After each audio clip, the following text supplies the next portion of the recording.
are here right now, you're wrong. Here's why. 2020, the best of films, which is a weird thing to say when you add it to 2020 together, because there's just so many things that were wrong with this year. And the film industry, it took a hit. It took a huge hit. I think the number was 71% reduction in theatrical when it came to this year, which means a loss of $32 billion. So it was the first time in, I don't know, 14, 15 years that it went under $13 billion in a year. So just to give you an idea of the amount of pain that theatrical went through, as well as some of the movie companies. Streaming ad subscription did jump up, though, 30% year over year from 2019. And then video on demand accounted for, even though we felt like we all watched enough video on demand, it only really accounted for 630 million, which I'm saying only, like 630 million is just a drop in the bucket. It's still a lot, but it's not the billions that everyone expected. So to talk today, I have a bunch of guests, which I'm very, very excited to talk to, who all have a tear in their eye and a pain in their heart for the movie industry this year.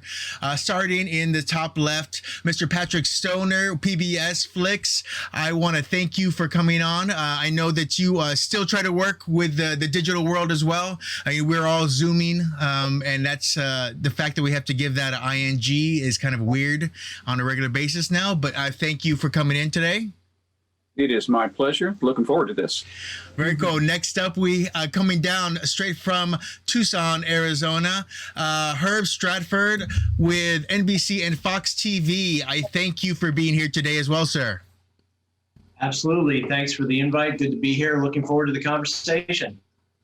And from the not so, I'm guessing, is it wintry there, Bonnie? Is it snow there? Toronto, Bonnie Laufer, of course, with CH Morning Live, The Breakdown, Canada, and Sirius XM. So many great places to catch her. Thank you for being here today, Bonnie. My pleasure. Thank you for having me. And yes, we have lots of snow, but that's why we have more movies to watch. I know. I was hoping to be there for a couple different seasons for Toronto Film Festival, but that did not happen. So we'll see what next year has to bring. Next year. Yeah. Going to the top right here, the movie mensch himself, Joel D. Amos. Thank you for being here, sir. I hope your day and your year is progressing better than you thought. Let's just go with that. It is. Thank you very much for having me. It is a pleasure, as always, to be with you, Derek, and all of these fine fellows on movies. And then moving up a little closer to Toronto than where we are in the West Coast for sure, Mr. Greg Russell in Detroit, NBC Detroit. How is Detroit today, sir? It is dark right now, but that's because it's after 5 p.m. But it's fine. It's cold. And yeah, like everybody else, just looking forward to, just everything just becoming much brighter very soon. But glad to be here with you and everyone else. Great to see you all. Very cool. And last but not least, the lovely Staci Layne Wilson. Of course, she is a documentary filmmaker as well. Womaninhorror.com. I believe you do We Live Entertainment and a couple other things too. So she is a jack of all trades. And if you do get a chance, please check out her documentary. Staci, thank you for coming on today. Hi there. Well, thanks for having me on. Yeah, my documentary is about my dad. It's called The Ventures, Stars on Guitars. And I have a couple of documentaries on my best of list for this year. So I'm very well versed in the genre. Very cool. Well, I am excited to talk about this, and I think we should just get right to it. Of everyone, of course, who is trying to figure out where the movies are this year, was there good stuff? Of course, a lot of the societies as well as awards are all pushing back their dates. So, the question of what is a 2020 film is going to be very much in the air as we come to the award season of 2021, especially if things are progressing till March or even farther, depending on what society is out there. So to begin with, first, I want to kind of go over some of these titles here. And actually, I want to name some of the titles that didn't quite make it in the top films where multiple critics mentioned them. And so I'm going to bring these up. And then if you had brought up one of these titles, I'm going to go to you and please feel free to tell people, why this is a film that you felt was something that was a little close to your heart, or something that was cinematically worth the while. So these are some of the films that did not get onto the list of the top list where multiple critics went on. So starting from The Assistant was one that we only had one with. Uncle Frank, Boys State, Herself, The Way I See It, Midnight Sky, Wander Darkly, Vivarium, Antebellum, Guest of Honor, The Burnt Orange Heresy. Heresy. Burge Hersey. The Octopus Teacher, The Dissident, Another Round, Painter and the Thief, Leap of Faith, Emma, Never, Rarely, Sometimes, Always, The Hunt, The Dark and Wicked, Jimmy Carter, Rock and Roll President, J.C. Bring, Cutting to the Teeth, and Radioactive, as well as Possessor. And then we were also going to mention Mangrove as well. So those are the ones that didn't have multiples, and you would think there'd be a lot more multiples with the amount of films that came out, but I think that we all, no matter what we do, we find the ones that speak to us one way or the other. And as critics, we find a way to, I guess, gauge and put those in specific groupings that mean the most to us. So first to Patrick. Patrick, is there any of those titles yourself that you would like to kind of mention? I know that you sent a message to me about Mangrove itself. Is there anything else you would like to kind of point out with those films? Yeah, let me first mention, as you would expect somebody from PBS to do, Emma. This is the latest version of the Jane Austen novel. And it starred somebody who, at the time, I hadn't interviewed her before, but I was really impressed with her. I mean, she's so sparkling and interesting and, well, beautiful, and that didn't hurt at all. Anya Taylor-Joy. Now, The Queen's Gambit then came out a little bit later in the year, and now suddenly she is very famous and very interesting. But if you haven't seen Emma, which of course is a specialized taste, I'll grant you, kind of thing that we love to air, she really brings an absolutely new way of looking at it and just is electrifying to watch. I can't explain it. You just have to go and enjoy it. You mentioned Mangrove. Well, Mangrove wasn't really a film per se. It was part of a 5-part series that was done in the United Kingdom, and it was Steve McQueen. But it's an 80-minute, basically, film, and it's the equivalent of the same story that is on many people's lists about the Chicago 7, but it took place in the United Kingdom. And it was about a West Indian restaurant where they were doing many of the same things, and the police approached it. So it's worth checking on. Well, that's good. And you know what? Those are some things that came up too, because Mangrove and Small Axe as a whole did win a society, I believe, too, correct? Was it the LA Society, LA Film Critics Society? So even though... Yeah. Because as soon as you looked it up, you said, this is a series. And people said, excuse me? Their film is a series? But if you see Mangrove, you'll understand. It stands alone by itself, and it really is excellent. I agree. I did enjoy that film. And I also got a chance to talk with the cast. And so I definitely can see where they came from with that film. Going to Herb, before we get to everyone else, Herb, is there any other films, did anyone else want to talk about Mangrove itself or anything else before we move away from this? Okay, let's go to Herb then. Herb, what are some films perhaps that I mentioned that aren't quite on our list here that you think the people maybe should check out?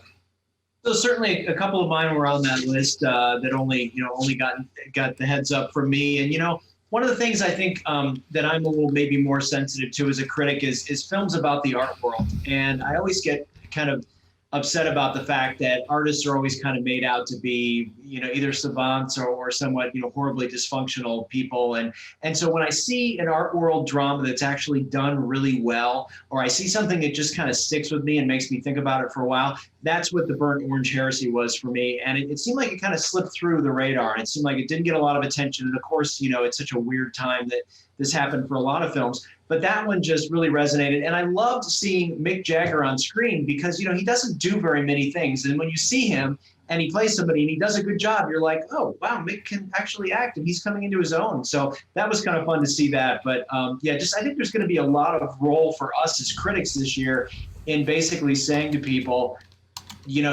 did you see this? Did you get a chance to see this? Because there was so much buzz about things, specific things like Queen's Gambit and different things that got so much attention. I mean, think back to the beginning of the year when all they ever talked about was Tiger King. I mean, it's come a long way since then. For sure. And By the way, go ahead.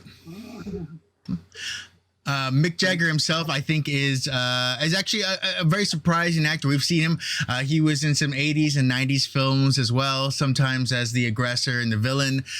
So I've always had a soft spot for him for sure. And I do feel that artists should get that recognition 100% as well. So moving to Bonnie, is there any of that list that you kind of wanted to focus on yourself that you kind of maybe spoke to you? Yeah, there were a few that were mentioned on the list. Uncle Frank was something that, I don't know, it hit me more than I thought it would, and I just so enjoyed it.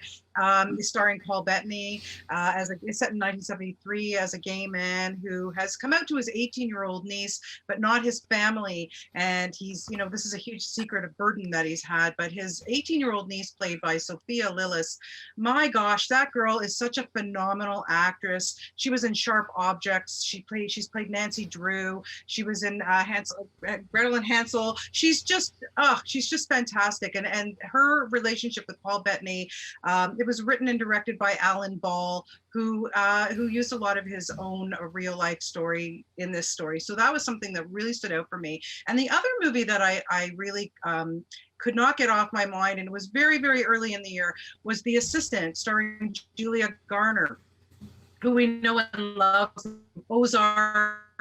She's such a phenomenal actress. She plays a young assistant who wants to work with a big movie mogul. You probably know where this is going if you haven't seen it yet. The movie mogul is loosely based on a man named Harvey Weinstein. It is just painful to watch what she goes through. But when she goes to HR to make a complaint, I don't want to give away too much here, but it's just horrifying. And her performance, this girl is such a wonderful actress. I would love to see her get nominated for something like this. So those were two films that kind of stuck with me this year. And I have to say, I did enjoy Uncle Frank as well. I remember first seeing it at Sundance, and it's kind of stuck with me since then. And, being critics, we get those films that kind of stick with us when we first see them, and we have to have that tight lip until it actually comes out or releases out there.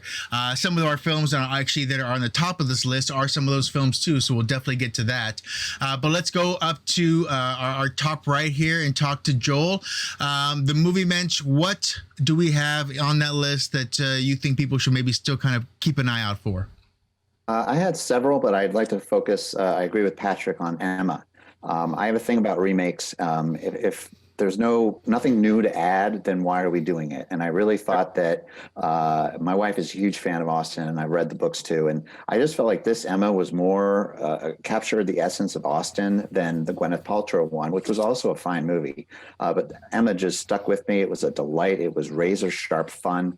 But I also, there was something special about the documentary, the way I see it. It's centered on White House photographer Pete Sousa, who was a photographer for both Reagan and Obama. So he went both ways to the parties. He never really lets his opinions be known, except when it is in regard to the current resident of the White House. And what really is striking about this documentary is it shows us, which we've almost forgotten, how nice it is to have a leader in the White House, have somebody with empathy, somebody who can relate to people. And also rarely has documentaries had access to the U.S. presidency like this one has because of who the subject is. It's also one of two movies by documentarian Dawn Porter that are on my list this year. So she has had one phenomenal 2020. Fantastic, and it is a fantastic documentary, and I did get that feeling as well. I hope that everyone else did too. When you see that being part of that person's life, your president, and having that. That want of humanity in there, that fist bump to the janitor and all these different things that show it's a real person. So I did very much enjoy that, and I do hope a lot of people get to watch that and watch it a couple of times, because there was a couple of things that I kind of stopped it and I restarted again on some parts too. So going to Mr. Greg Russell in Detroit. Sir, can you tell us some of the films perhaps that were on your list? Although I think you gave me a couple names, it might have been the year before, so that's why I might not have brought up those other ones too. So I think, I don't want to say anything. Well, you know what? It's been a year. You know what? This year felt like a decade. So it all blended in together. They're all blended in. They're all blended in. So that's why I didn't mention some of those. But let's go to some of those. Is there any of those films that you thought people need to focus on? Yeah, because one, I know I just did the interviews either a week ago or a month ago. I'm not sure, but I know it was this year. Was for the movie Herself. Yeah. That one I really liked. I mean, it was very well acted. Claire Dunn, want to make sure I got her name right, stars in the movie, and she also wrote it. And it's about this lady who is in this, just terrible relationship. Her husband is just this cruel, very manipulative guy, where all of a sudden, she just has to get out with her kids.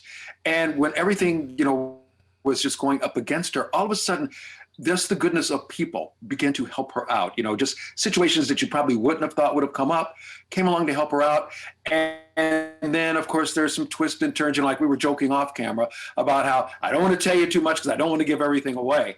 But it's one that actually does pull at your heart, makes you smile in some places, and then in other places does make you angry. But it's a very good movie, very well written, and if you get an opportunity, check it out. It was done in Ireland. I mean, that's where they're all from. And Patrick, I know I see you shaking your head where you've seen it. They were so Irish. There were sometimes they were saying things, and I'm like going, I don't understand. Because just the accent was so bad. To understand, Greg, that's the beauty of being Irish. Sláinte. I got some Irish in me too, but it's like, whoa. But no, it's very good. So if you get an opportunity, please check that one out.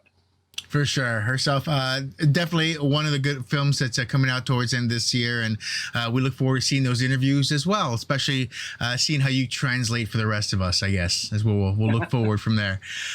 So Staci, if we can go to you and talk about some of the films, knowing that not only have you made documentaries yourself and you love documentaries, I know there were some of those that were on the list. And we do have a couple documentaries, I think, that go up in our approved list or our ones that we compiled together.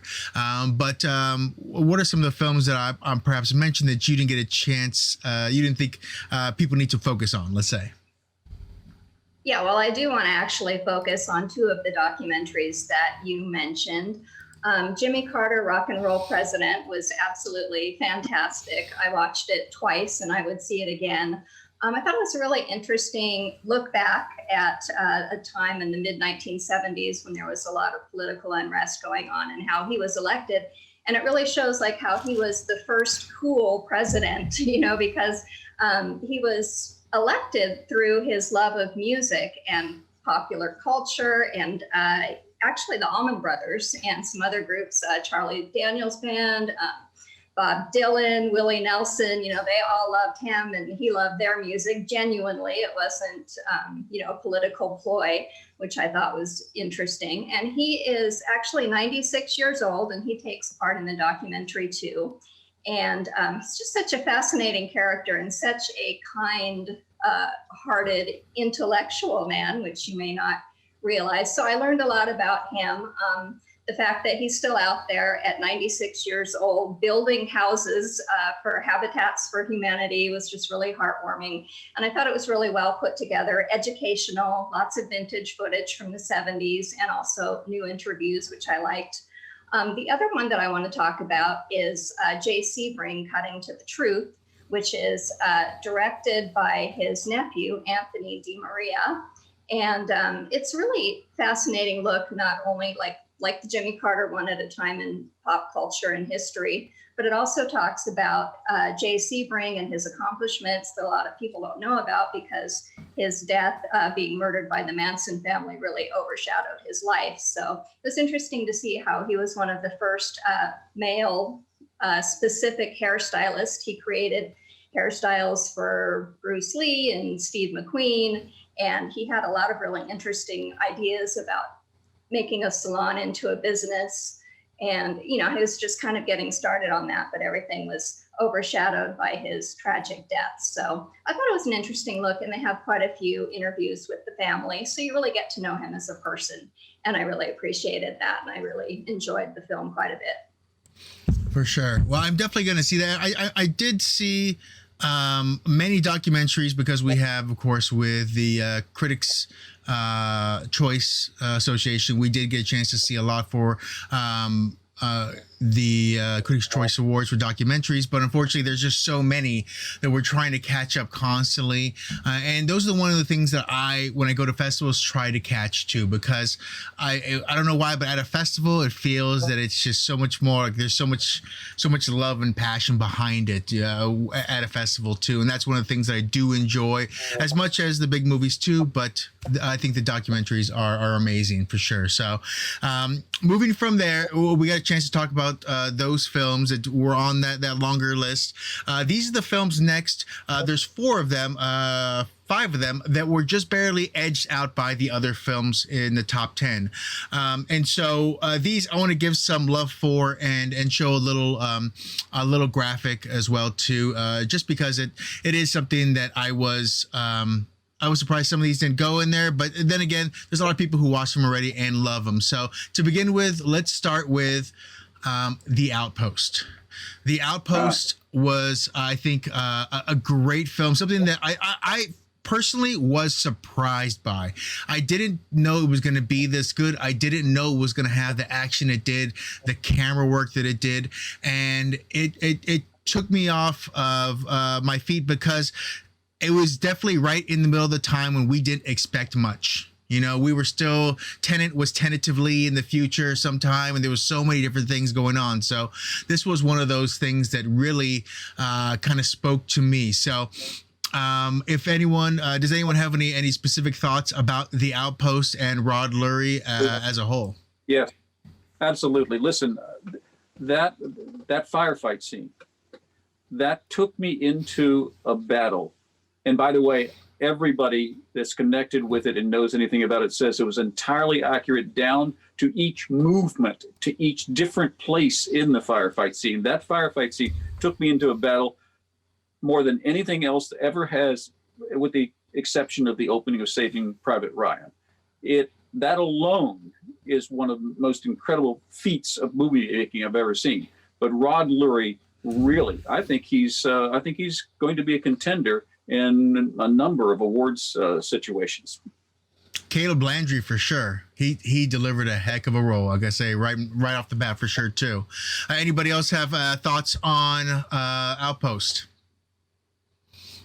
All right, so we're gonna move from The Outpost. We're gonna move to another film that is towards the top as well, and it's something that I feel kind of either hit you or didn't hit you, and I want to say that I kind of thought more people would have actually enjoyed it, but it is News of the World. It's one of the ones that we all kind of saw, but I don't know if it hit us as much as we thought it might. Tom Hanks, of course, delivering a superior role. It had a lot of heart and action, and I got up out of my seat in suspense, which is something I've noticed in this whole world now, is that I get up out of my couch.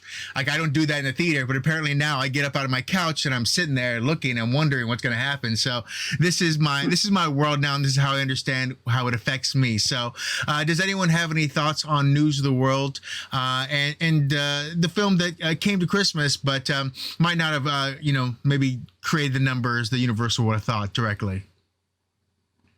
I personally, with News of the World, I think the headline Tom Hanks. I mean, who better to play a guy who travels from town to town, reading the news to people who are too busy or don't have the access to figure out what's going on in the world. I mean, if you want somebody to play that role, it's Tom Hanks.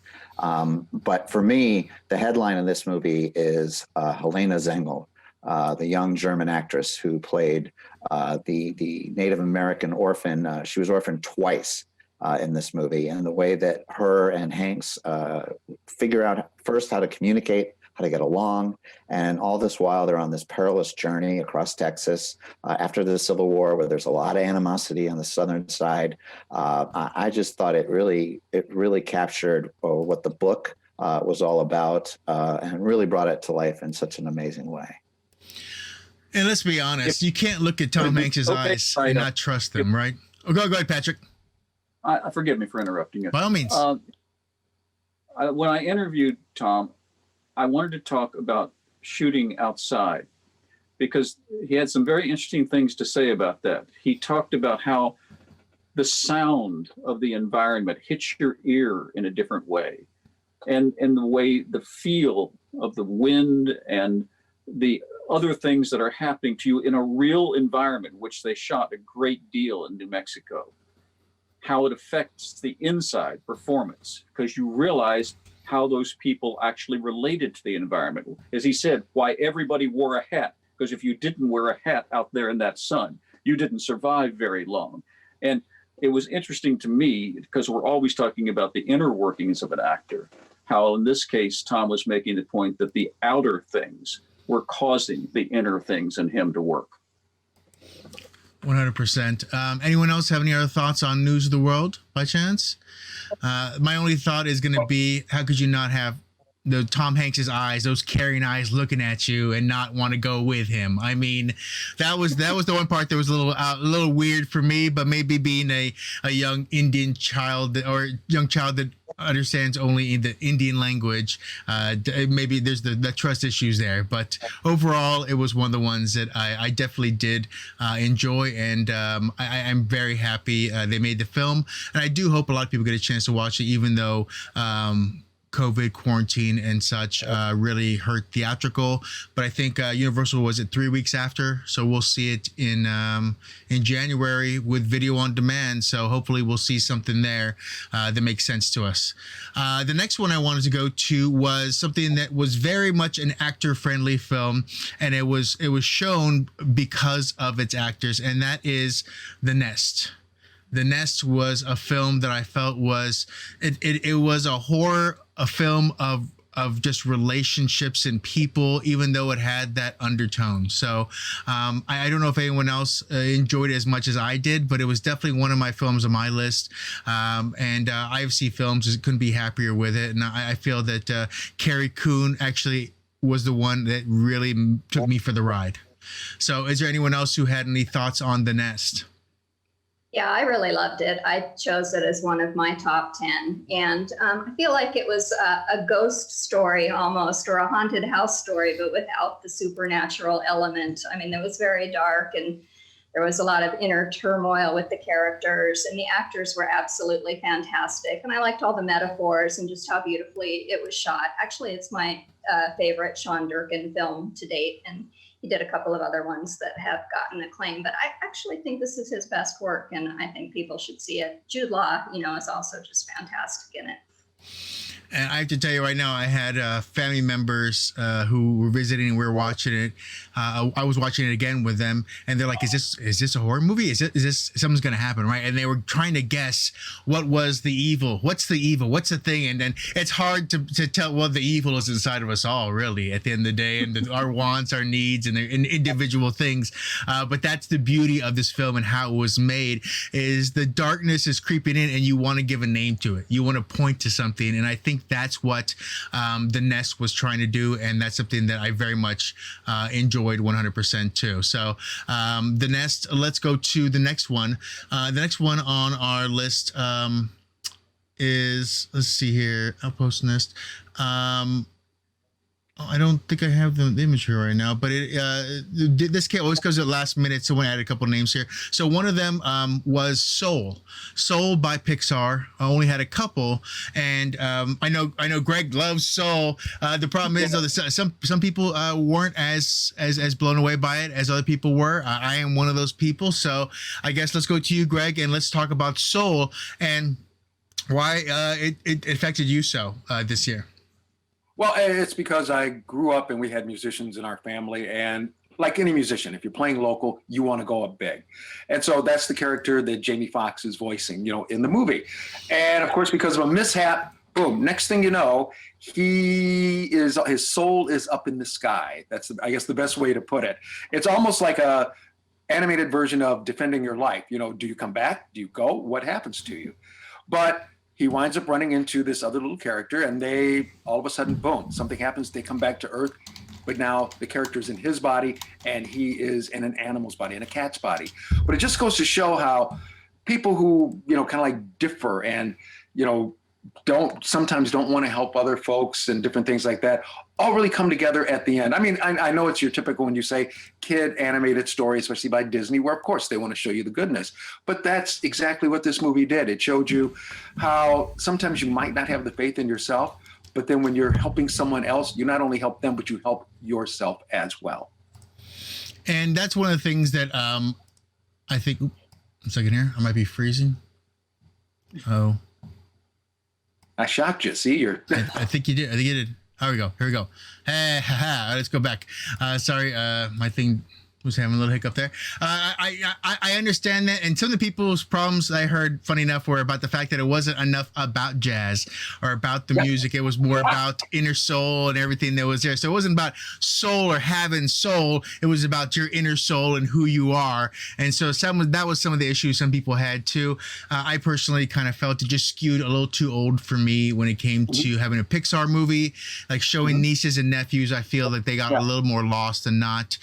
So if any of you got a chance to show it to younger people and you felt that too, maybe that's what it was for me. I'm not sure, but so that was Soul. So anyone else have any other thoughts on Soul itself? Yeah, for me with Soul, if I could just jump in here, is what struck me the most is yes, it's a movie about a jazz player, but what was so striking is the score from Trent Reznor of Nine Inch Nails fame and Atticus Finch. I just thought it was one of the best scores of the year and added so much to the soul scenes that are permeating throughout this film that just blew me away. I thought there was a tone to the score that couldn't have been more pitch perfect and also simultaneously surprising.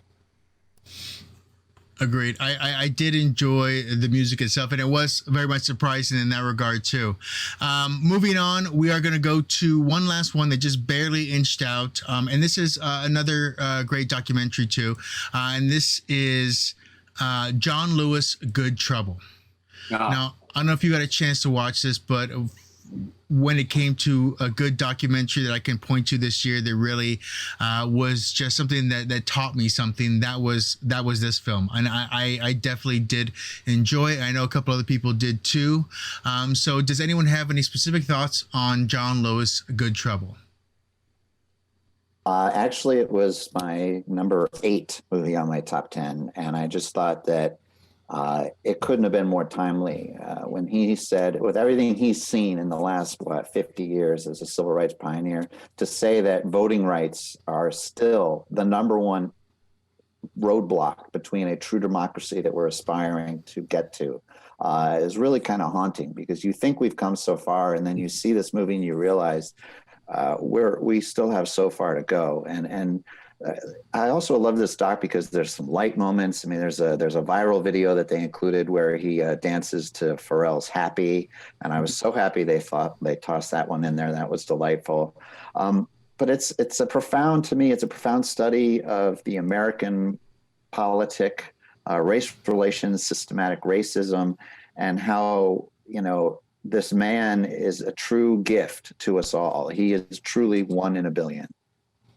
And I agree with what Joel said, especially when you see documentaries like this, where, yeah, we all think that we have progressed. I mean, even though this year is kind of showing us a lot of different things, but you realize some of the same problems that were going on 50 years ago, 60 years ago, are still going on today. And how we all just need to work together to get through this stuff. And here's a man who, truthfully could have retired 20 years ago and sat back and, did just relaxed. But he worked up until the day he died because he wanted to make things better for his people. So, I mean, it's a great documentary for every person, no matter what your ethnic background is. 100%. I believe that, and I think everyone should definitely watch that. If you get a moment, or even if you don't have a moment, please do watch it. I think you will feel something, you will learn something, and it does entertain as well. So, moving to our top 10, I was thinking about trying to do a complete list where we say, okay, this is 10, this is 9, this is 8. But with this many critics, I feel like that it would take us hours for us to kind of explain the reasons why and how we're doing it. So I'm going to say this is the back 5 and this is the top 5 is what I'm going to say, and kind of keep it open for everyone. So that way we can get through these, but also kind of show where our thoughts are kind of, align. So let's start in the back 5. And let me just say, looking at this top 10 already, Netflix is definitely a heavy contender this year. They have a lot of films, and they have a lot of great talent in those films as well. So you will see a lot of titles from Netflix this year, and that's just them putting money ahead of time and then having those things, having them in the kitty, having them ready to go on the shelf. And so that's why we have some of these films. So starting, let's just start on the back end here of some great films. One of the ones that I definitely did really, really enjoy was this black and white favorite right here, which was Mank. Mank, of course, I feel that was one of these films that, if you knew who the original people were, it was great. But if not, I think the acting is superb. I think the camera work is superb. Everything about this was just kind of, for someone who loves classic cinema, it was just pieces of candy being dropped, and I kept on following these little pieces of candy, just keep on going. I kept on going down this way. So going to everyone here, what are your thoughts on Mank itself? Feel free, anyone who would like to chat first. Well, let me say the most obvious thing. I think Oldman is a strong contender for Best Actor, and but Amanda Seyfried, telling you, she was just the perfect choice for that real life person that I've always been curious about. But of course, let's just state one thing before we say anything else. We were pre-sold on this stuff. We're film buffs. Right. This is Mankiewicz. Come on. Yeah. They had us at Mank. Well, and I mean, if you look, Fincher himself, he picks stuff he loves. So, as much as his love letter to Zodiac grabbed us years back too, this was kind of the same exact thing. And that's how he did. He kind of extended that love and he kind of grabbed those other things we knew and put it all together in just a perfect package. So, anyone else have thoughts on Mank? I agree with Manda too. I think also I'd just like to mention, this is going to be obvious, but I just think from a cinematography perspective, I just think this film, it just kind of dropped my jaw. I almost was freezing the frames occasionally going, oh my God, look at that shot. That is so beautiful. And we expect that from Fincher because he's just a genius. But, to go ahead and to make, okay, now I'm going to make a period piece. I'm going to make a black and white period piece. I'm going to make a very niche-y, really, period piece. And I'm going to give you that sense of Wells could have directed this, right? It's that beautifully done. So I think that was really important to acknowledge because, black and white films, you think about, how often does that happen? The artist, how often do we have pictures that are going to be in that discussion that are going to be black and white and are going to be so visually centered that way. And the cinematography holds its own with the acting and with story and everything else. And I have to say as well, when it comes to Oldman, Mank is a lovable character. He delivered that kind of the same way that he delivered a real character with Churchill in Darkest Hour too. He delivers the human within one way or the other. Some people have problems with his accents, of course, and that's their own issues. But for the characters that he delivers, I want to say I did enjoy it, and Mank is an easy character to enjoy. And I'd like to add that we got to keep in mind here that for maybe about half the movie, he's stuck in a bed, Right. and it's just extraordinary. And that's why I almost think that his performance is on par, if not exceeds, what he did in Darkest Hour. And it's just absolutely extraordinary. And one more thing about Fincher is he's so notorious for hundreds of takes that drives some actors crazy. But on this particular movie, you can tell that each frame is perfection. It occurs to me that Oldman's character in that bed is sort of the English patient. Right. Mm. Yeah. Sorry. Good point.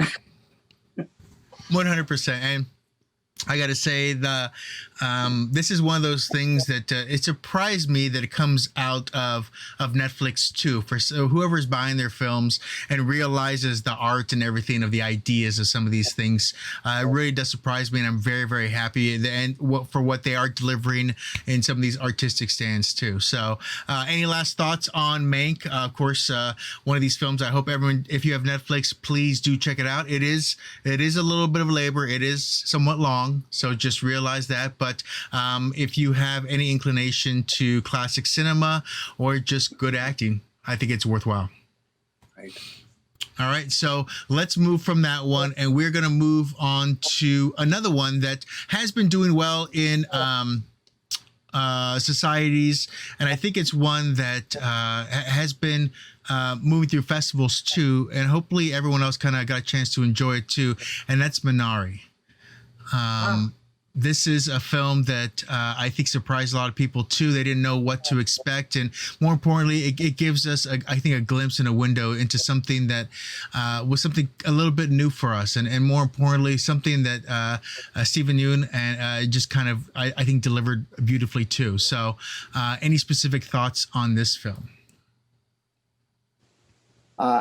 I think we get a lot of American Dream movies. I think it's a part of the storytelling landscape that is an easy go-to. But rarely have I seen an American Dream movie that was so a slice of life, and this family that was just so bonded together, and the performances were amazing. And the actress Yoon Yoo-jung, who plays the grandmother, I think she is just outstanding, and I would not be surprised if she gets a Best Supporting Actress nomination.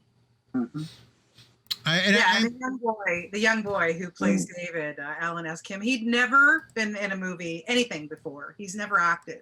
And the scenes between him and his grandmother are so special. I love this movie too, Derek. I just thought it just took me on such a journey with this family who, the father just wants the best for his family, and he wants to grow this farm. And it just moved me to tears. I absolutely loved it. It's totally one of my top 5 films this year. Agreed. I think it is good, and that's why it is winning accolades from many societies too. I've had many interesting talks with PR and marketing people from movie companies who are all trying to guess at what field is too packed and what field is just right to put their people into, and it's kind of interesting to see how they all have their thoughts when it comes to some of these actors in films and which ones have the opportunity. So moving from Minari, unless anyone else has any last thoughts here, I definitely want to kind of get into a couple other ones. But let's go into Ron Howard and Hillbilly Elegy. Now, Glenn Close blew me away in this film. I mean, she blows me away in everything. But this is just one of those things where you saw the picture of the real person and you thought, that lady is probably doing the bad Glenn Close impersonations, because that's how good Glenn Close was. She was that lady for me in my mind. You couldn't change me. If I met the real older grandmother in person, I felt like that would have been wrong, and Glenn Close's would have been the correct answer. So what was anyone's thoughts on Hillbilly, and what this film had to deliver? Like you said, it's one of those movies where, especially since it's based off of a real story, where the odds are, when you look at the young boy growing up and seeing all the things he had to go through, all the situations, there's no way he should have grown up to become what he did. I mean, the odds are he would have just been hanging out there on the couch, drinking a can of Budweiser and smoking a Marlboro and just waiting for the next day. But there's that determination that's still inside.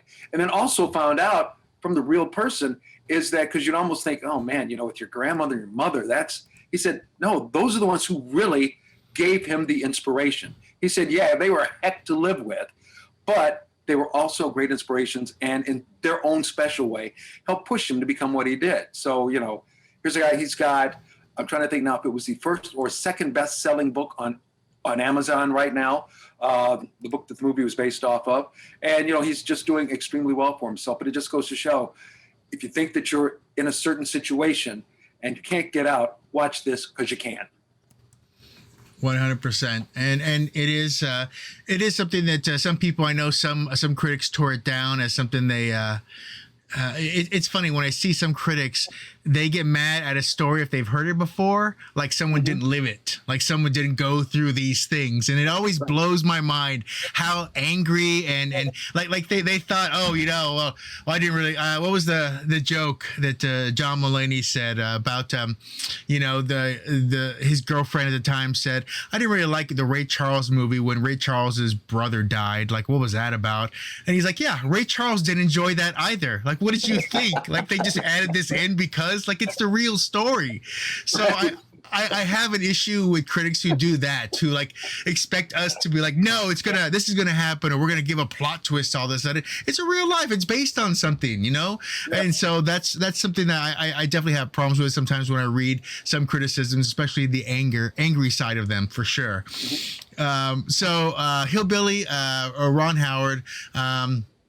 I think we talked enough about that one, but another one from Netflix. Let's actually move over, and this one went through.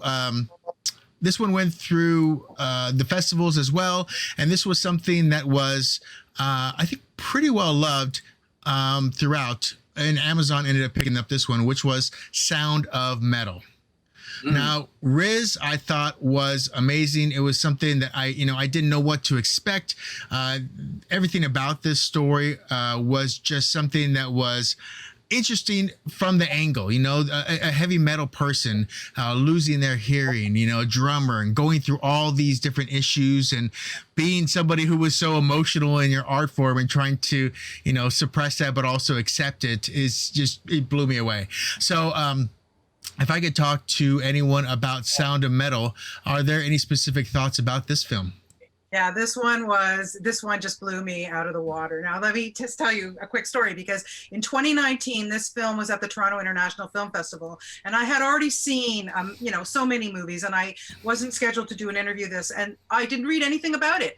And all I knew was it was called Sound of Metal, and I'm like, I have no interest in watching a movie about a heavy metal band. No, thank you. I'm done, right? So that was that. And then it came out this year, and I read up about it, and I went, wait a minute. This is not about a heavy metal band. And so I watched it, and I'm like, shame on me, for not seeing it back then. It was spectacular. And also, I grew up, my grandmother's brother and his wife were deaf. And so I grew up as a young child, spending a lot of time with my great uncle and aunt, and learning sign language. I wish I would remember the sign language as much as I did when I was a kid. But this movie just broke my heart. Riz's performance was outstanding. Paul Ricci, who plays the guy he goes to for rehabilitation, who actually grew up with deaf parents himself. It is the way they immerse themselves into the deaf community. It is real deaf actors playing these deaf roles. Everything about this movie is so unbelievable. I cannot recommend it enough. I think everybody really needs to see Sound of Metal. Yeah, I would have to agree, Bonnie. I mean, this is one of those movies where you felt transformed when you came out of it. You felt like I have lived in somebody else's shoes. Yeah. I've experienced something that I had no idea how to experience, and I think you had more experience because of your deaf family members. But I mean, you know, the sound design and everything about this film just it immersed me. And I just, when it was over, I kind of sat there and looked at my wife, and I was like, wow, you know, just one of those films that you're just like.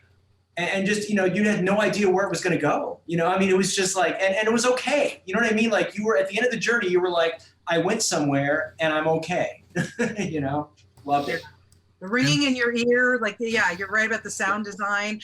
When he feels that tinnitus, and when it starts to go, you're feeling it, you're hearing it or not hearing, and you're like, do I need to put up the volume? Like, I honestly, after seeing this movie, thought, I better go get my hearing checked, honestly, because I just felt, you know, lost, like that I'm not doing enough about my, you know, taking care of my own hearing. It really is immersive. It's amazing. Yeah. I feel like Go ahead. Go, Joe. it's the rare movie that chronicles somebody's failing health so empathetically. Like, you are in his head in a way that I have not seen in a very long time. And not to keep bringing up Oscars, but if the sound work is not nominated for Sound of Metal, I might stop watching the show. Well, that's a big want, and you know what, I do agree 100%. I think Riz did amazing. So did Olivia Cook. I'm sorry, excuse me, my dog is barking in the background, so if you hear that, that's because my microphone is good enough to hear that, I guess. So I apologize. Right. I apologize for the better audio on my side too, but if not, that means that the compressor is working as well. So either way, but I will say that this was one of those films that I felt like you know, he definitely did deliver something that was amazing. The patience of each character, like you kind of went along with the ride with them too. So beyond that, I will say that I did get a chance to watch it at Toronto, but I think I was dumb enough to choose some other press line instead of that one. And if I would have known, I think I would have chose that one over whatever else I chose. I probably chose like Ford versus Ferrari, where no one stopped to answer any questions anyways, or something. I don't know, something like that. But either way, I definitely was happy to see this for sure. So let's go to our next film here. And the next film we are getting into, we're almost to the top 5 here, but this one is another one out of Netflix too. And this one is, where are we here? There it is. Defy Bloods. Now, this is another great film that came earlier this year, and I am always a happy camper when titles last long enough to come back in award season, because that shows that that's something it's worthwhile. And I know we've had a bunch of ones we've loved, and then they just get lost in the last quarter shuffle, if you will. So Defy Bloods itself was one of those films that I was very much happy kind of made it to this point too. So much great acting and a great story as well. So does anyone have any specific thoughts on Defy Bloods? Delroy Lindo, Yes. who is just a phenomenal actor over the years, is going to finally get the accolades he deserves with this movie. It's a visceral performance. You can just feel it's palpable. I mean, he just does something incredible with this, and I just feel like Spike Lee's storytelling aptitude is just kind of growing. I mean, Black Klansman really grabbed us, and now we have Defy Bloods. I'm really excited to see what he does next. I know he did the David Byrne stage to screen effort, which people were raving about. I mean, if Spike Lee is having a renaissance, then we are all in for a treat. 100%. And even going on with something you had mentioned earlier, Derek, about how, you know, movies at times do touch you on a personal level. What made me think about what was going on when watching this movie is my older brother's 10 years older than me. So he got drafted in the mid-60s at 18, 19 with his friends to go into the Army or to the military service. And most of them all went overseas. And just like when you mentioned the Delroy character, there was a friend of our family who, you know, before he got drafted, he was this, you know, just puppy outgoing guy. But whatever happens, you know, over there when he came back, he was kind of the same way. And that was before they had terms like PTSD. People didn't know what was going on, and they weren't getting the help, you know, that they should have. So, yeah, it's kind of like, you know, watching in some cases like a little bit of family movies of just the way I remember these people came home, and they are all changed. I mean, I don't think anybody can go to war and come back and to an extent be the same person. So yeah, it definitely, really hit there. 100%. And I do agree with Spike Lee as well. I did enjoy the direction of this film, and I am enjoying how some people are just kind of throwing money for people to create something great. There's sometimes when some people need to be kind of boxed in a little bit because you're going a little too wild and crazy. But for the most part, I feel that companies like Netflix and other ones who are throwing money at these directors saying, go make something great. I think we're getting some pretty great products out of them as well, so I think it's holding for sure. And if anyone gets a chance, it's on Netflix right now for sure. So Defy Bloods is one of the ones that is definitely going to be as an Oscar contender in some categories for sure. Let's actually move over to, we're in the top 5 now. Anyone else have any last thoughts before I don't want to cut anyone off. Okay, so let's go to the top. This is the top 5 now. The films that are the ones that people here kind of felt were closer to the top of their lists. And the first one we're going to go to another Netflix, and that's Ma Rainey's Black Bottom.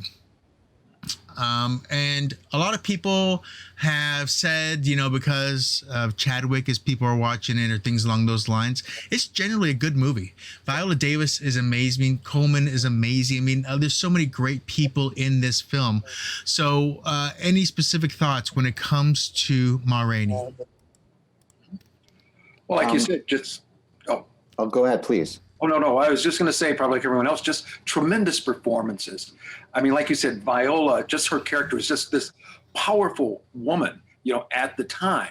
And then Chadwick's character, here's this guy who, had been pushed down or held down his whole life, where he just had to explode. And just, even when you saw the two of them go up against each other, it was just, kind of like this beauty in acting, just to see these people who really put themselves all out there.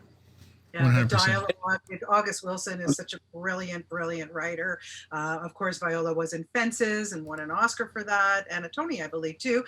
And so just yes, the dialogue, especially between the band members, the 4 of them, Chadwick and Coleman, Glenn Turman, and Michael Potts. Brilliant. I could watch those scenes in the back room over and over, and just if you listen to that dialogue, it's the music itself. Like I say, August Wilson is just such a brilliant writer, and this one was just stupendous to watch. It's acting masterclass. It really is. And I you a story about August Wilson. I'm old, and a long time ago, I believe it was 1984, I spent a summer at the O'Neill Theater Center, which is where the Yale Graduate School of Drama gets together with professional actors, and there's a National Critics Institute, which is why I was there. And a young playwrights, new playwrights, you might say. Mm-hmm. Shanley was there, for example.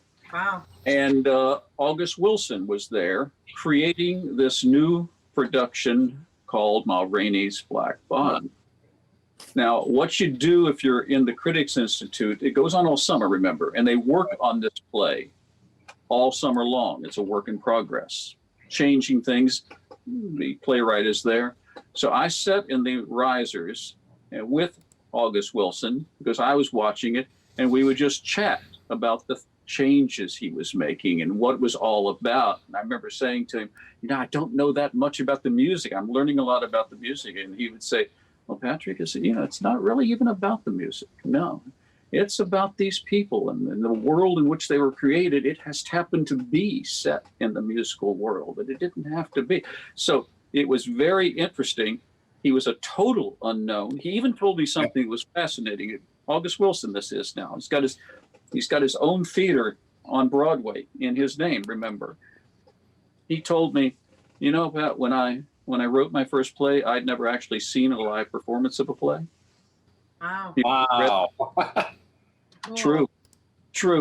Wow. And that man, they then went on to perform it there. It got huge response from the people who'd come out of New York, as they always do, to the O'Neill Theater Center to see the new works. It was put on Broadway. And the rest is history. Thank you for letting me tell that, because it was that was for life. Great. Thank you for that. That was Good. awesome. Very good. Yeah, well, and those the stories that I love from let's just say our elder film critics too, because I've heard many of those and I love every one of them. I love going through. I've retold some of those stories to other people too, because those are part of the film's history too. You know, going back to the fact that critics used to have two film reels back to back, like they had to do. You only had one camera, so you had to do your interview and then you stayed afterwards to re-ask your questions into that. Like I love that stuff.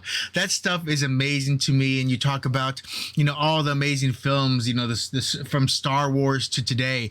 All those great films. So that's one of those things that I do enjoy about film criticism and the elder statesmen within who have all those great stories. Because as much as we talk about having a layover and getting a chance to talk to celebrity, your layovers was like 2 or 3 days, or you had to wait a couple times for the right time to talk to a celebrity, or how that all worked out. So I am 100% always fascinated by those stories. So I thank you very much. Something that struck me about this was surprising, and I didn't expect this, although in hindsight I should have. Watching Chadwick Boseman do what he does in this movie brought me to tears. And I was literally sobbing. And I was sobbing because we won't get this anymore. Yeah. This is gone. This gift that the world has been presented with is gone. And seeing what he did with this character and the emotional range that he did with this character, it just I was sobbing. I couldn't get over it. And also one more thing, that I thought George C. Wolfe's direction, there were a couple of stage to screen efforts, including Regina King's One Night in Miami. But there was something about what Wolfe did with Wilson's play that it very much felt like I was watching a play. It felt like you could feel the sets changing from the recording studio to the rehearsal room. And having been away from Broadway for way too long, I really appreciated that. Sure. Yeah. And I constantly think about all the interviews I had with Chadwick, in the years prior, when the huge surge of Marvel movies and things along those lines, to the last time I talked to him for 21 Bridges, I believe was the last time I talked to him. So to think about that and to see all the positive things that he did along the way too, was something that's very, very, very, very in front of my mind too. It reminds me of the story of Raul Julia, who did Street Fighter movie, which was not great, but he did it as a last little memento for his children because they loved the video game, and that man gave it his all every time as well. So that was one of those things that definitely is in my heart too, as some of the stories from our great actors. So if anyone's have anything last thoughts on Ma Rainey, I believe we will move on to another one in our top 5 here, and this is something that has already shown its strength in societies by winning awards, and that is First Cow. First Cow, which I believe is something that was a lot more magical than people kind of expected it to be. They didn't know what it was going to be, and I feel like it took them for a ride too. So did anyone have any specific thoughts on First Cow itself? I just think Kelly Reichardt as a director is just, the stories that she tells and the honesty that she brings to the characters that she brings to the screen. Every time there's a film by her, I'm like, oh my God, I'm so excited. There's another Kelly Reichardt movie, and I can't wait to see what she's done. And this film is just so charming, and I thought it was so authentic, and I thought it just captured that life, and yet it had this charm to it about just, they're in this position and they make the most of it, and yet it's I don't know, it was so hard to describe to other people. They're like, what are your favorite films? And I'm like, oh, we got to see First Cow. And they're like, First Cow, what is that? So it's really hard to kind of tell, but it's like, if you know Kelly Reichardt, you're like, oh, okay, I got it, this is going to be good. Very cool. Yeah, I think so. And like I said, it's already taking society's top honors already. And I think it is something that if you get a chance, you definitely should check it out. As you mentioned, it's like I said, it's just a surprising movie to me, and I did enjoy it a lot. Any other thoughts on First Cow itself, which it's kind of hard to define a little bit, but I got to say that if you get a chance, please do watch it. Any other thoughts? All right, let's move. It's effective in the sense of its pacing. Yeah. Don't have films normally that go at a pace like this anymore. and you need to relax into it. But if you're willing to, that's why some people say, "Oh, this is boring. I watched it 10. I didn't watch anymore." Just relax into the pacing and let the pacing be one of the characters, and you'll be fine. That's the most critic thing I've heard in the last week. Let the pacing be the character. Fantastic. That's something that if a film teacher told me that, I'd be like, you see all the younger students going, "Oh, let the pacing be a character. I'm going to do that. I'm going to steal that for my thing. I'm going to say that in an interview." So that's a gold standard right there too.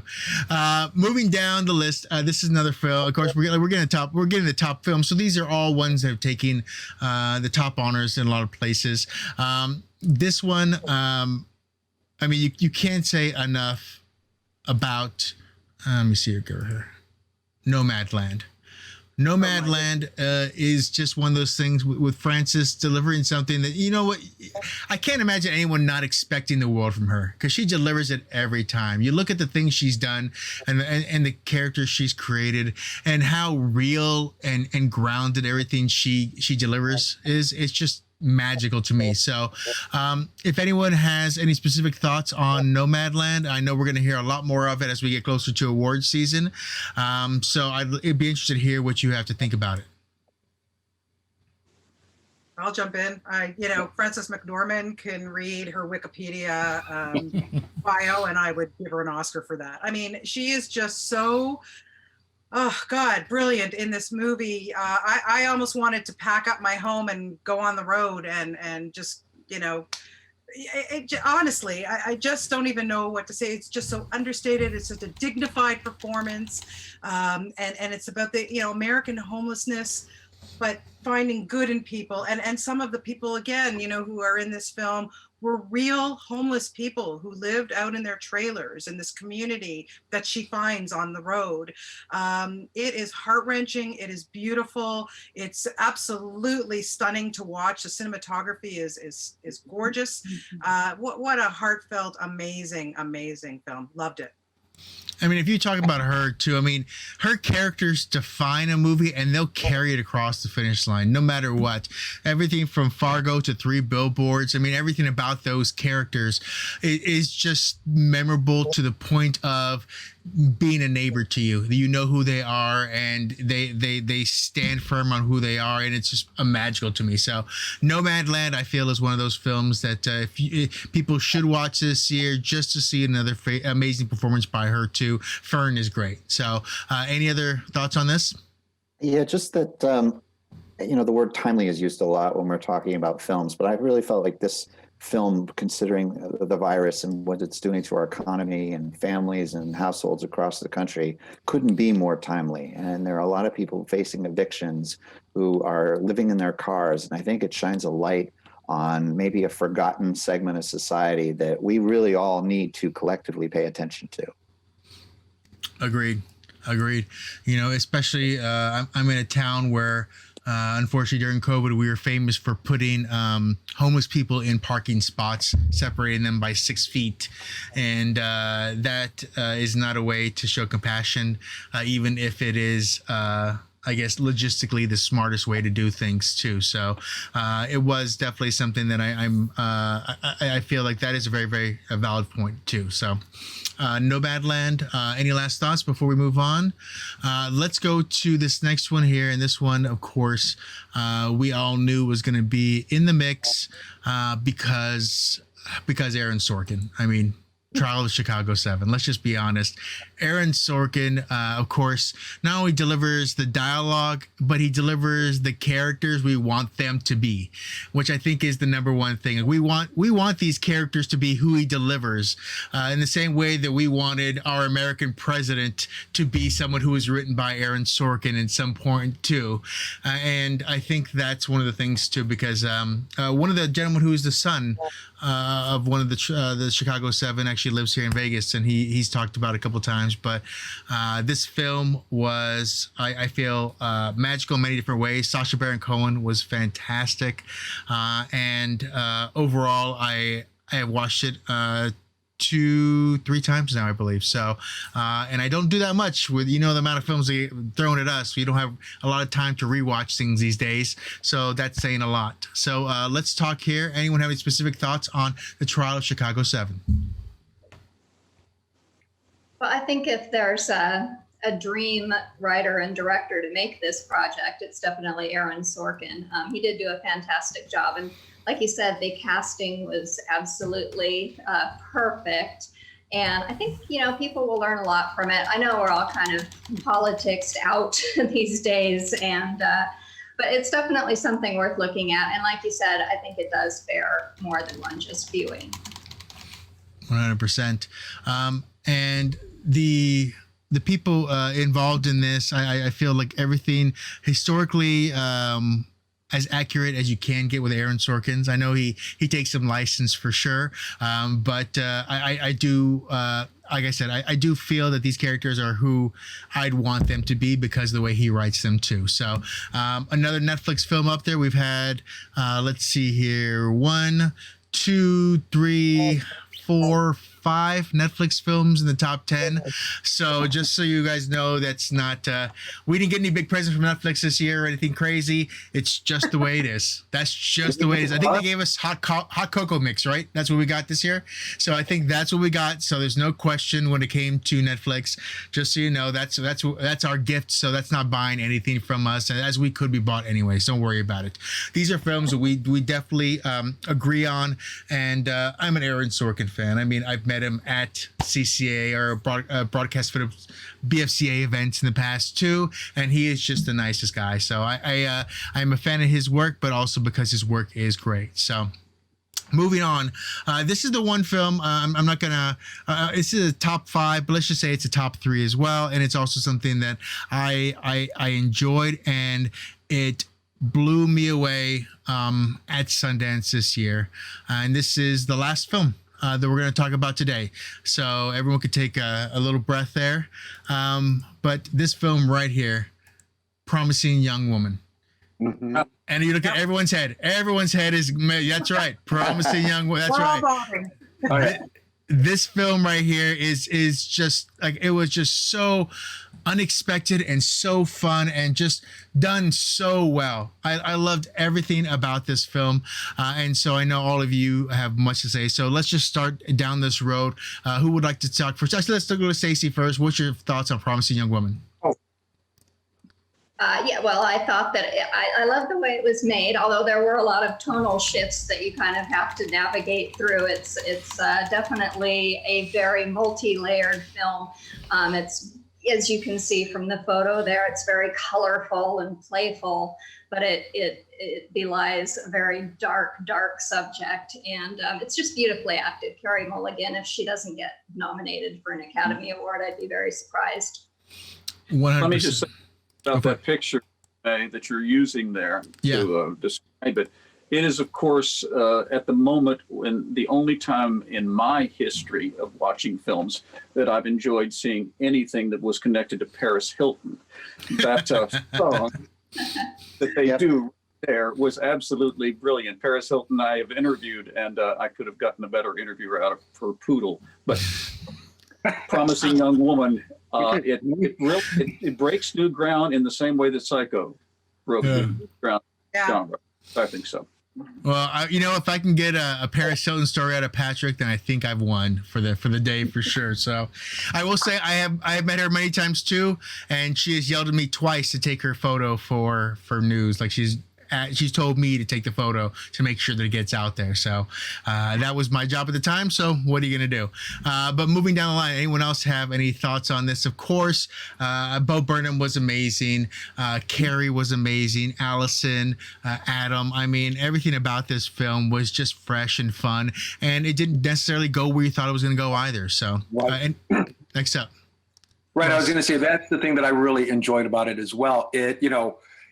We all always go into movies thinking, okay, we see where this is going and how it's probably going to end up or what's happening.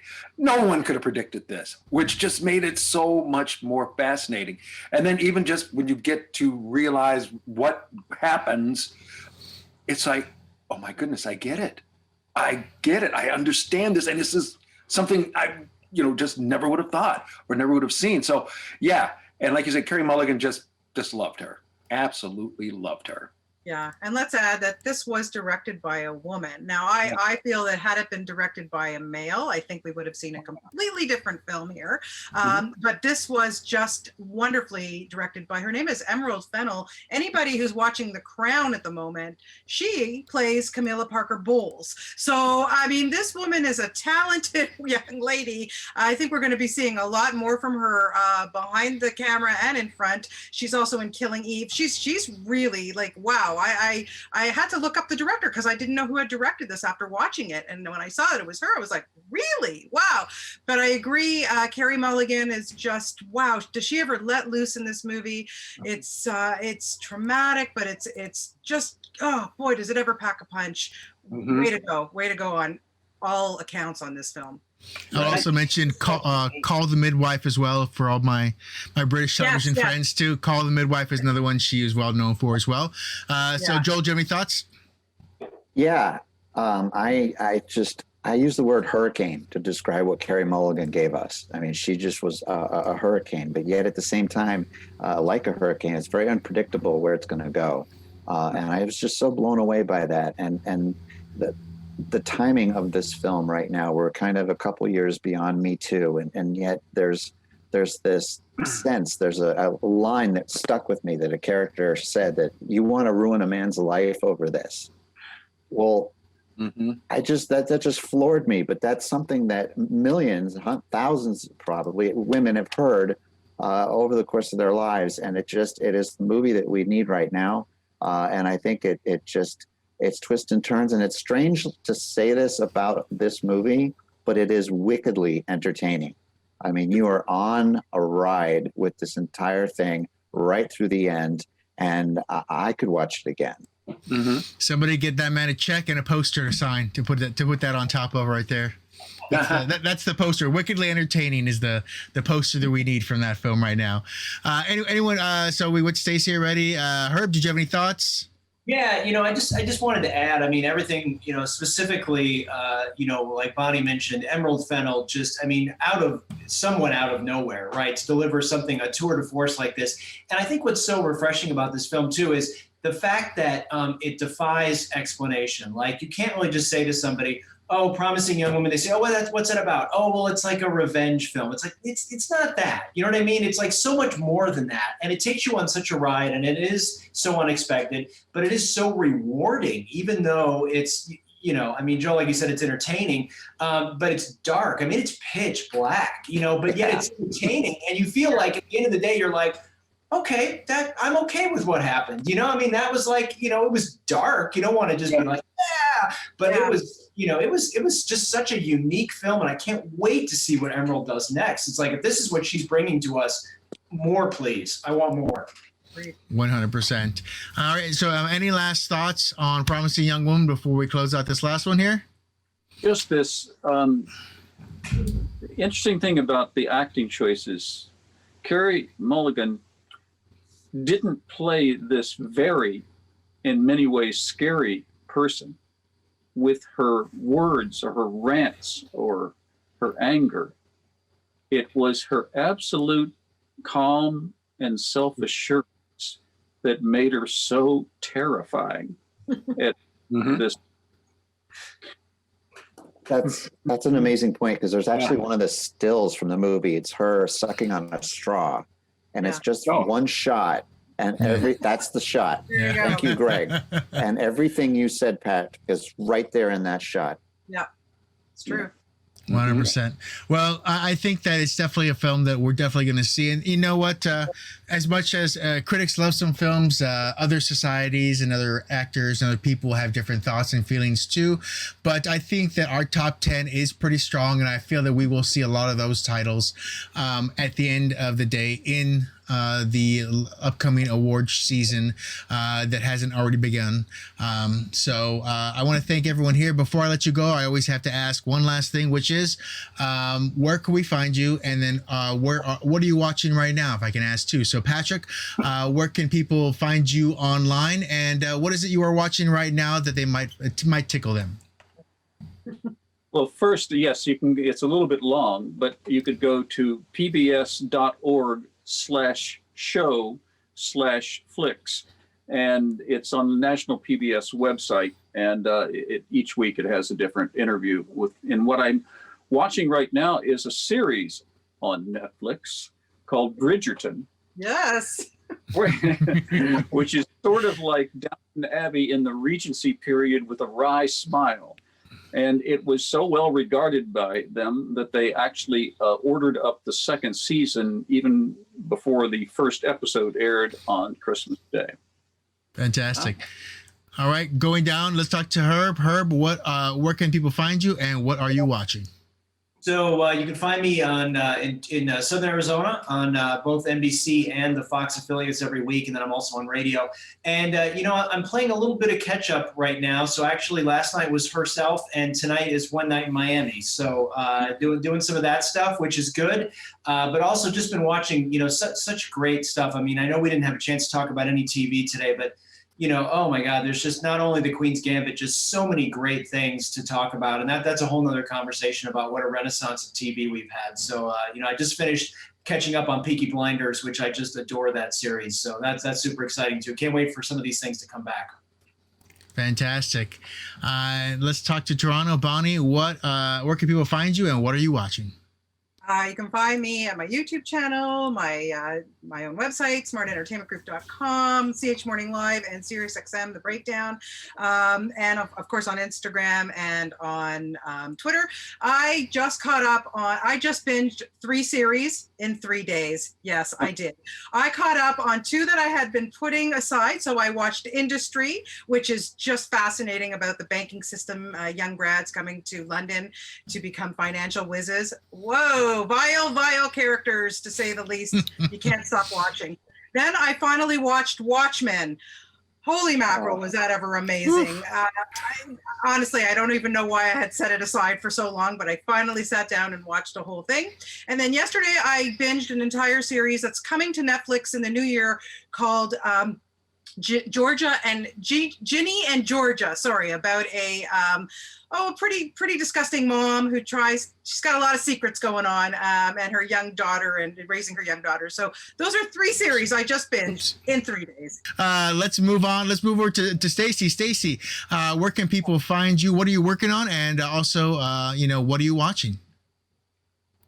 Well, let's see. I am at womeninhorror.com, and I also write for weliveentertainment.com, where I do movie and book reviews.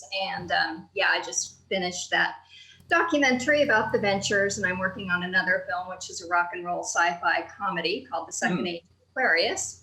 And I'm only halfway through Mank, which I really wanted to be able to chime in on because I love Citizen Kane and I love David Fincher, but sadly, I'm not all the way through that film yet.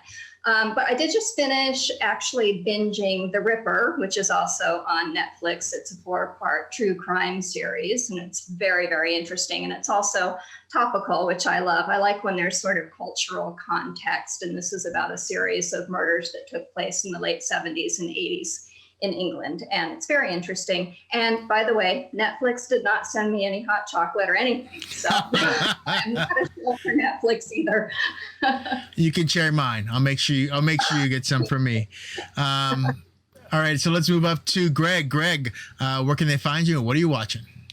Well, you can find me here in Detroit on the NBC station on our show Live in the D every Friday morning at 10 a.m. Eastern Time. Then also our syndicated show Movie Show Plus, which airs locally on Channel 38 in Detroit on Sunday afternoon at 4:30 p.m. Also every Friday morning on the Paul W. Smith Show on WJR AM Radio. And every Saturday night on the Greg Russell Entertainment in the Basement Show on 9:10 a.m. Super Station, which is part of iHeartRadio. So you can hear it anywhere in the world. Bonnie's been on with me before. I'll have to get everybody else on. It's just kind of like fun and laid back and just, we just talk about whatever. And as far as watching, Lifetime movies. That's what I'm into. How do you know? I watch them constantly. The man she met online, the girl he met online, the robot they met online, the line they met online. I mean, they're just so weird. And then also watching old movies. Right before coming here, I've got it on pause. King Kong, 1933, Fay Ray. So going to go back to that. And you're right, Derek. I did check my list. I did have a movie that didn't come out this year. But are you sure The Sound of Music didn't come out earlier? Well, you had Jojo Rabbit. I'm pretty positive that was last year.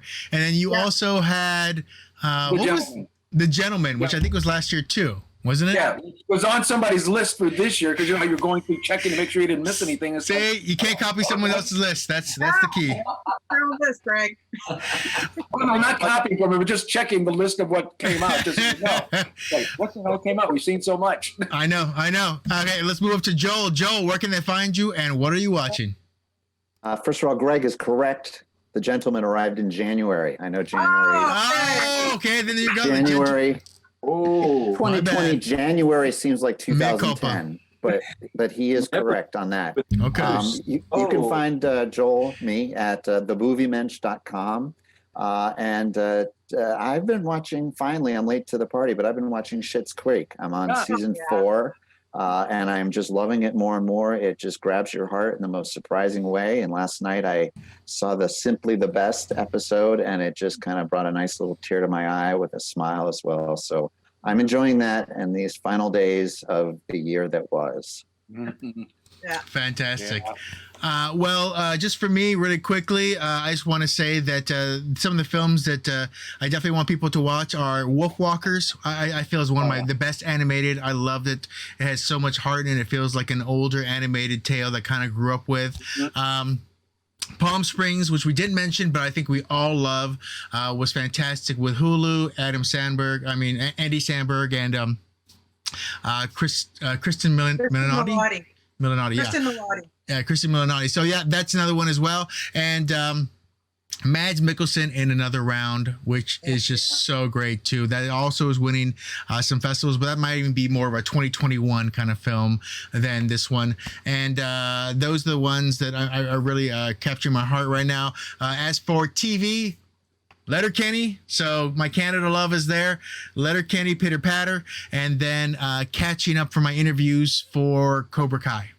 So Cobra Kai season 3, which is coming up, and it's coming up quick. So I'm sure a lot of you fans out there are excited for it too. So outside of that, I want to thank everyone here. Thank you all for spending your time coming on, having a little fun with me and talking about these films. I hope everyone out there gets a chance to check out a lot of these different features, whether it be a documentary, whether it be streaming, whether it be something that only went to theatrical. One way or the other, these are all things that are made with heart and emotion, and hopefully good story as well. So I want to thank everyone again. I hope you all have an amazing 2021, and more importantly, I hope we get to see each other in 2021. Next time we'll get somebody else to pay and cater for this in a green room somewhere, hopefully. Yeah. So we'll see how that goes. Right. Until then, I want to thank you all so much, and actually let's go into how we close it.